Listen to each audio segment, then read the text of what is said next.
Welcome, everybody, to this week's podcast episode for the Financial Freedom for Physicians podcast.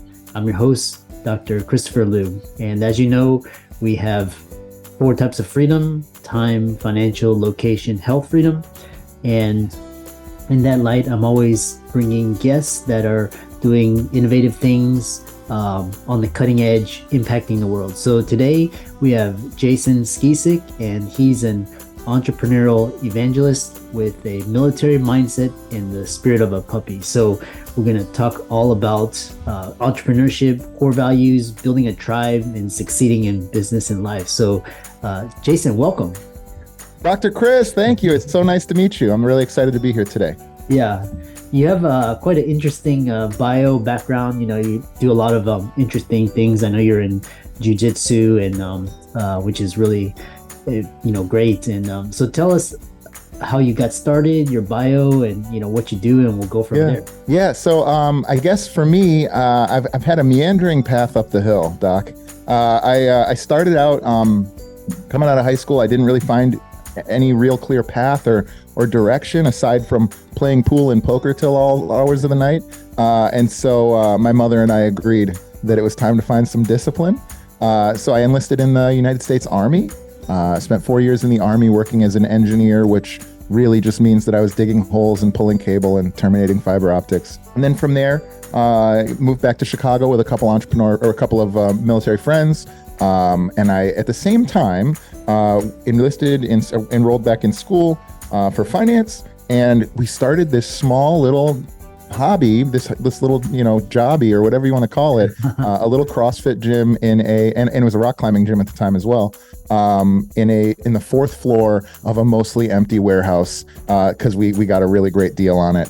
And so, over the years that's evolved to the point where I was sitting in boardrooms on $20, $30, $50 million deals as a commercial analyst, working with really big, well-known companies. And, I had my boss, my boss's boss, my boss's boss's boss, and his boss, and the entrepreneur. And the whole time, I only could really see eye to eye with the entrepreneur. And then separately, I'm supposed to be working on these deals, and I would spend most of my time thinking about my, $9,000 a month revenue, hobby gym. So eventually made my path to full-time entrepreneurship. And as soon as I did, we had a ton of success. We built a great tribe, both as a team and as a community of clients, and did that for the past 12 years. And have been coaching entrepreneurs for about the past 4, which I love. Yeah, so that's pretty much gets us to close to here. I sold the majority of my gym and I sold my coaching business last year. And so for the last year, I've been on a mini retirement, just pursuing, spending time with my family, kickboxing and jiu-jitsu every day, and doing a podcast, talking to entrepreneurs like you every single day as much as I can. And I have never gotten off a call like this without more energy than when I got on. So pretty happy boy these days. Yeah, you've done it. What's interesting is you've stuck to your core values and really flourished under that. So we'll talk about core values and talk with the audience. What are your core values and why are they important to you? Okay, that's just the best question you could ask, right? I will start by saying, it sounds like, a lot of your audience is probably doctors, which means maybe they run their own practice or maybe they work, for a large company. I don't think that matters. I think of core values as being there whether you identify them or not, right? They're the ember that burns inside you. They're the thing that makes you who you are. They're not who you wish you were, and they're not who you want to become. They're who you are. And if you understand them, you can use them to be more than you currently are. Does that make sense? Mm-hmm. And so for me, and I encourage anybody listening, regardless of their entrepreneurial status, to do work like this. When I first filed my LLC, probably back in 2010, we thought we came up with core values, and then we had promptly put them in a shelf or in a file on a Google Drive somewhere and just never thought about it again. And we probably borrowed them from Apple and McDonald's and Best Buy or something. And that's just not what your core values are, right? And when I did finally have a mentor who pointed me in the right direction for actually doing the deep dive work that it takes to understand what your core values are and how they make you up as a person, I found that all of a sudden I had this 5-sided piece, like a puzzle piece, that I could hold up to my past decisions, relationships, decisions we made in the business, and to the decisions I was about to make.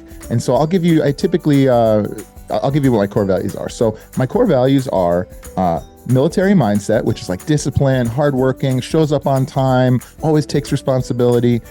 That's combined with Spirit of the Puppy. Spirit of the Puppy is like playful, fun. If you ever came in my gym, it was like you walked in on a big golden retriever, right? Or an Australian Shepherd. Hey, how's it going? I'm very big, love talking to people, love trying new things, have a ton of hobbies. I get energy from people. And then the rest of my core values, there's 3 more, and they're not about who I am. I have one that's how I work, which I call head up, feet moving, which means I'm always, speed of execution, moving forward, but I'm also aware of the challenges as they arise, of needing to make changes in direction.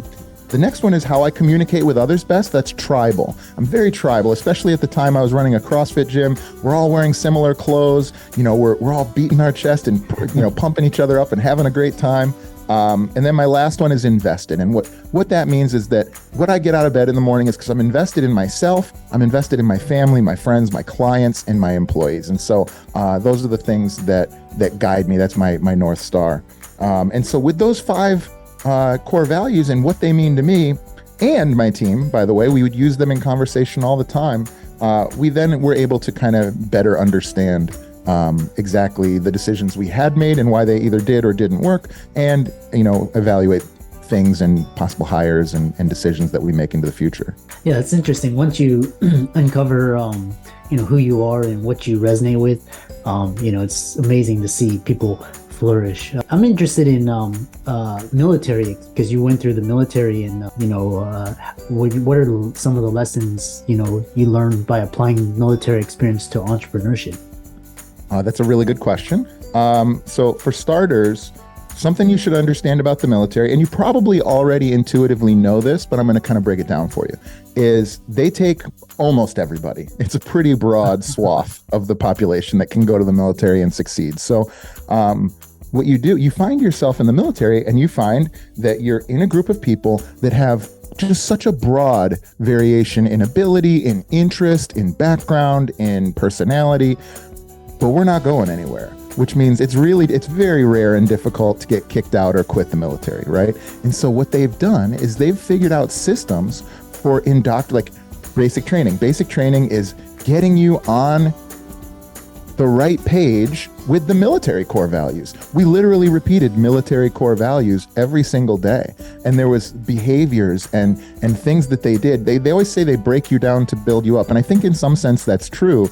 But what they're really doing is they're getting cultural fits for their organization. And I've taken that to heart. I definitely spend the very early parts of working with new people in a very basic training, less yelling certainly, but a very basic training type environment where it's mostly about cultural fit. And then when you go on to learn about your job, Chris, they break it down to such a level that anybody could execute a network telecom engineering job, which sounds a lot harder than it is in the military. And then I got out into the real world and realized it is, in fact, pretty detailed. But in the military, what they do is they make sure that the training is so clear, so thorough, so idiot-proof, and then repeated over and over and over again to the point where you can't screw it up. And that's why when I work with entrepreneurs, or even myself in training, whenever we come across stumbling blocks, or an employee doesn't do what you expect them to do, it always reminds me of the military where I go like, oh, this is your fault, dummy, because you didn't teach them the way that the military would have. Because I can tell you right now, if my drill sergeant had taught that person how to write these emails and send them out on time, they would have got sent out right and on time, right?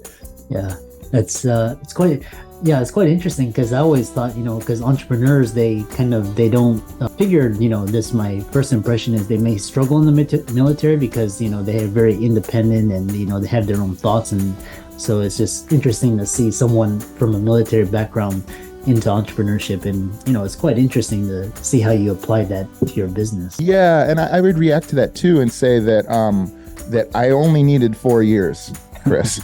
I couldn't have taken 4 years in a day, but don't get me wrong. Yeah, definitely there were elements of my personality. The spirit of the puppy was not born to be in the military, right? And that's what I was born with, was the spirit of the puppy. And so whether you want to call that ADD or entrepreneur's disease, you're right. But what I will tell you is the best leaders in the world will all tell you that they were good followers before they were good leaders. I don't know anybody who's a really, really elite leader, whether you talk about the Jocko Willinks of the world, or you talk about the Steve Jobses of the world, or any of these people. Those people were followers at one point, and then eventually were able to, maybe Steve Jobs isn't the best example, but and then they were able to break free of that. And because ultimately what you're doing is you're trying to inspire people, either in whatever form you choose or are suited to. You're inspiring people to go out and perform on your behalf to impact the world with your mission and vision. And in order to do that, you need to understand what those people are going through, and you need to be able to recruit them to want to do this stuff for you. Does that make sense? Yeah. And then you also talk about building a tribe, because I know CrossFit has been well known for, its community and, its followers. So tell us the importance of building a tribe and how you did that. Yeah, that's a great question. It's something that I think about a lot, because ever since, one of the reasons I'm an entrepreneur is because I miss working in this tight, cohesive, really kind of elite team that I worked with in the military. And the only place I've been able to find that has been in tribal organizations, in organizations where, literally the metaphors that you probably use as much as I do, shoulder to shoulder, fight back to back. You got my six, we're fighting out of a foxhole. Who do I want in a foxhole? There's a reason why those things are there. And it's because it's only when, if it's just a job, it's really difficult to have the camaraderie, the brotherhood and sisterhood that comes along with sort of that military kind of tribal feeling. And so for us, if there's anything I've become an expert in, it's creating a tribal team that I don't pay that well, right? Because as a CrossFit gym, I'm not paying them $150,000 a year, right? And so what we all had to be was we all had to be united around some common mission. And that mission was to change people's lives, to give them health, to make them be able to do things that they previously thought were impossible, which is kind of what a CrossFit coach's job is to do. We're like walking on our hands and doing rings and all sorts of stuff that maybe, Susan, who's, a single mom, never thought she would be able to do. And that doesn't come without some element of a tribal culture, if that makes sense. Yeah, I really like CrossFit is, the followers are very loyal, they're devoted, and it's really interesting that you went into fitness and health. How did going into this field help you find success as a leader and business owner? Well, what I found was in the beginning, coming out of the military, it was two other military guys and we were doing CrossFit not at an elite level. We're not like sponsored and like working out at the CrossFit games or anything like that, but we were very good, very fit, very strong, very aggressive, and had just come back from war. And what I found was when I was one of the best athletes in the gym, if not the best athlete, the people around me kind of wilted. They weren't inspired by that. They would be like, oh, Jason is great, and Dan is great, and Garnett is great. And we're just doing step-ups over here in the corner, or I can't do that. I can't do this. As soon as I had an injury and also had shifted my focus towards weightlifting for a period of time, and as soon as I was not the central figure physically, all of a sudden, all those other athletes flourished, and we actually had a much better result for the physical parts of our gym. And also that corresponded with me realizing it wasn't my goals that my community would rally around. It was in fact their goals. And so we put a little bit more of an emphasis on aesthetics than I would normally do. And we put a little bit more of an emphasis on weight loss than I would ever do. And because of that, we got people in the door who then thrived and turned into, really virtuous examples of human beings. I think especially as a physician, health and fitness and medical, there's more than business going on there, right? You're trying to make better humans. And like the healthier and fitter and happier that they are, everything else kind of is impacted by that, right? It's quite interesting how things you can focus on in different areas and apply those different areas. One question I get quite often is, entrepreneurship, you're working hard, a lot of entrepreneurs, they love their work, but how can entrepreneurs fill their days with work that gives them energy and still be successful? It's a really good question. So I think a lot of folks start businesses, particularly, this is my expertise, right? Particularly in fitness, you start a business out of passion and love. You want to make an impact on the world through that. And you don't realize that there's going to be spreadsheets involved, and there's going to be credit cards involved, and there's going to be emails involved, and all these other things, bills, right?